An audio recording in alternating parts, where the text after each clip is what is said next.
The casting process for me was quite a long one. I started auditioning a few months before my final semester at NYU. I auditioned way back in the beginning. And I got a call from my manager telling me that I might be flying out to LA on Monday. And they called me and they said, would you be willing to come in? I read with McGee and Ed first at like a director session. We were very particular about the casting because you got to get it right. There's something like 36 million books out there that people have been a part of, so you feel tremendous responsibility to deliver to the fan base. We had a lot of strong candidates, but it was very clear who was going to get these roles. 3 hours later, I got a call saying I made it to the network test the next day, which was like huge. I read it through once and left. So I got to ABC Family, which was like so cool because it's Disney everywhere, and they had a cereal bar.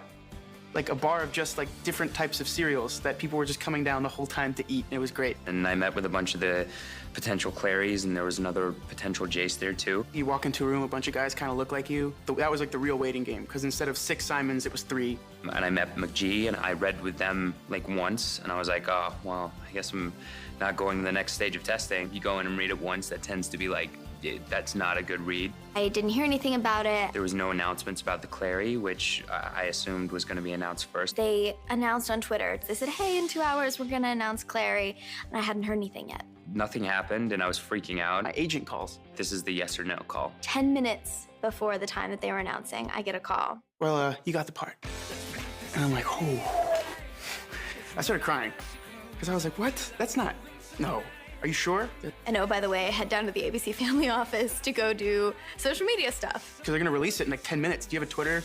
I do, but I have like 20 followers on Twitter and like 100 followers on Instagram, and they're all my friends. It was the craziest time in my life. And my phone exploded because of social media. Like, I have a British and an American phone, and both of them stopped working. By the time I got to the studio, I had 6,000 followers on Instagram and Twitter. And by the time I left LA, I had over 10. It's truly a dream come true.